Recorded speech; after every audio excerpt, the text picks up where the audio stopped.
First, Mt. Gox, the Bitcoin exchange, went bankrupt after being hacked, and now Canada-based Flexcoin Bank was hacked and robbed of $600,000. Are these incidents related?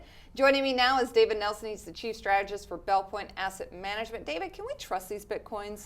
I'm not sure, not without some changes. It looks like with both Mt. Gox and now Flexcoin in Canada, it's almost like they're coming in blazing like Butch Cassidy and the Sundance Kid, except it's a bunch of computer geeks. And I think there's going to have to be some changes. But I do think one thing, I think we have to distinguish between, Mt. Gox, which is of course a Bitcoin exchange, and the currency itself. I think the currency has legs, but not without some regulation. All right, with Flexcoin Bank, they said they don't have the resources to come back from this, and they're just shutting down. Yeah, what they're doing is they say that they were hacked and robbed, and I think you said about 600,000 was lost.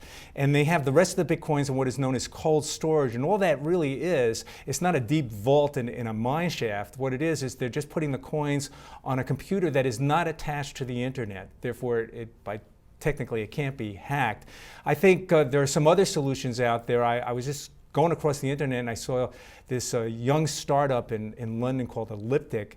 And they have something similar, but they offer Lloyd's of London insurance. And I think we're going to need to see either some kind of combination of private market and maybe some government regulation going forward. Oh, and they don't want government regulation. No. They want everyone to stay out of it. They don't want any oversight. They don't want anybody putting their fingers in it. But, I don't know, maybe if we did put some fingers in it, put some eyes on it, I don't know if that could still protect them from hackers. I think libertarians embrace the concept that there was no regulation and no government oversight, but I think now that a lot of money has been lost, we're going to see something.